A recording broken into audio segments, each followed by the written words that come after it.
கற்றது உலகளவாகவும் கல்லாதது கைமண்ணளவாகவும் இருக்கட்டும். Hello everyone, எல்லாரும் எப்படி இருக்கீங்க? நல்லா இருக்கீங்களா? இனி நம்ம பேச போகிற டாபிக் என்ன அப்படின்னு பார்த்தீங்கன்னா, நிறைய பேர் இன்கம் டேக்ஸ் ரிட்டர்ன் ஃபைல் பண்ணியிருப்பீங்க, ரீஃபண்ட் வந்து எக்ஸ்பெக்ட் பண்ணிட்டு இருப்பீங்க. ரீஃபண்ட் இன்னும் வராமல் இருக்கலாம். ரீஃபண்ட் வராமல் இருக்கிறதுக்கான காரணங்கள் என்னென்னவாக இருக்கலாம் அப்படிங்கிறது தான் இன்னைக்கு இந்த வீடியோ நம்ம வந்து பார்க்க போகிறோம். Possibility of reasons why the refund has not come அப்படிங்கிறது தான் இந்த வீடியோடைய மெயின் கண்டென்ட். ஓகேங்களா?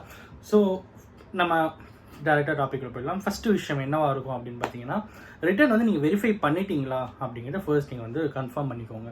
இன்கம் டேக்ஸ் ரிட்டர்ன் ஃபைல் பண்ணி வெரிஃபை ஆகாமல் இருந்தால் கூட ரீஃபண்ட் வந்து வராது. So it's a primary thing. ஓகேங்களா? It's a basic thing. ஓகேங்களா? ஸோ இதை வந்து ஃபர்ஸ்ட் வந்து நீங்கள் பார்த்துக்கோங்க. ரெண்டாவது விஷயம் என்ன அப்படின்னு பார்த்தீங்கன்னா, ஃபைல் பண்ணிவிட்டு கொஞ்ச நாளுக்கு அப்புறம் கன்ஃபர்மேஷன், இந்த ரிட்டர்ன் நீங்கள் தான் ஃபைல் பண்ணீங்களா, இதில் இருக்கிற வேல்யூஸ்லாம் கரெக்டாக அப்படின்னு சொல்லி கன்ஃபர்மேஷன் வந்து ஆன்லைனில் உங்களோட லாகின்ல ஒரு இடத்துல வந்து பாப்பப் ஆயிருக்கும்.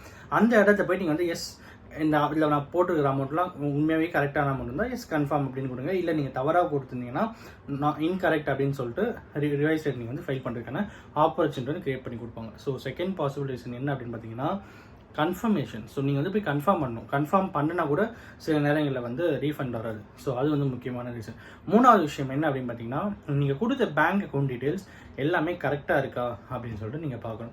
பேங்க் அக்கௌண்ட் டீட்டெயில்ஸ் சம்டைம்ஸ் வந்து மிஸ் மேட்ச் ஆகலாம். எதனால் அப்படின்னு பார்த்தீங்கன்னா, நீங்கள் வந்து ஒரு ஊரில் இருந்திருக்கலாம், திடீர்னு அந்த ஊர்லேருந்து வேறு ஊருக்கு வந்திருக்கலாம். அப்படி அந்த வேறு ஊரில் வரும்போது அந்த பேங்க்குக்கு நீங்கள் ட்ரான்ஸ்ஃபர் பண்ணும்போது அக்கௌண்ட் நம்பர் மேபி சேமாக இருக்கலாம், பட் ஐஎஃப்எஸ்சி கோடு வந்து மாறி இருக்கும்.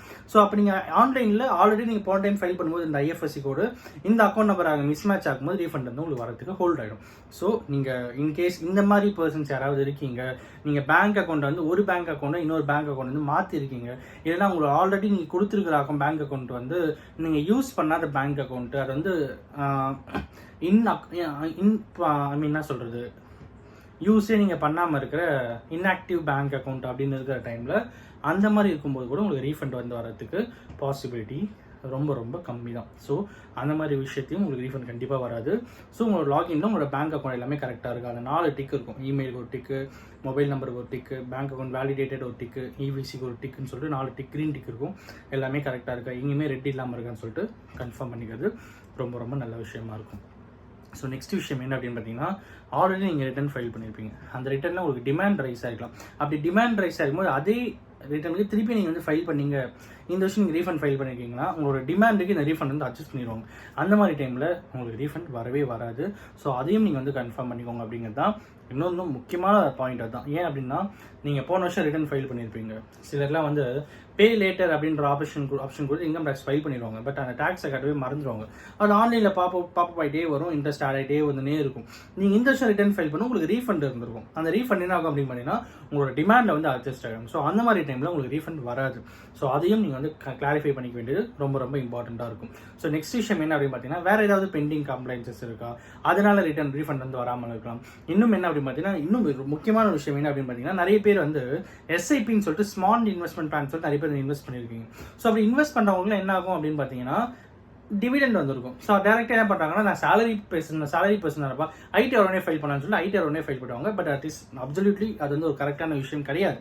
ஏன்னா அந்த மாதிரி ரிட்டர்ன் நீங்கள் ஃபைல் பண்ணும்போது உங்களோட டிவிடெண்ட் இன்கம் அப்படின்னு வரும்போது ஆப்வியஸ்லி அது பின்னாடி என்ன இருக்கும் அப்படின்னா, it will be a short term capital gain அப்படின்னு இருக்கும்போது ITR 3 தான் நீங்கள் வந்து ஃபைல் பண்ணணும். ஸோ ITR 3 ஃபைல் பண்ணுறது இட் வில் பி ஒரு டிராஸ்டிக்கான ஒரு குட் மூவாக இருக்கும். ஸோ அப்படி ஃபைல் பண்ணணும் அப்படிங்கிறதும் ஒரு முக்கியமான விஷயம். இஃப் இன்கேஸ் நீங்கள் ITR 1 ஃபைல் பண்ணிட்டீங்க, உங்களுக்கு ஷேர் இன்கம்லாம் இருக்குது அப்படின்னா, நீங்கள் உங்களோட ரிட்டர்ன் வந்து டிஃபெக்டிவ் ரிட்டர்ன் ஆகிடும். ஸோ திருப்பவும் நீங்கள் வந்து ITR 3 வந்து நீங்கள் ஃபைல் பண்ணுற மாதிரி இருக்கும். ஸோ இதுவும் ரொம்ப ரொம்ப இம்பார்ட்டண்டான ஒரு விஷயம்.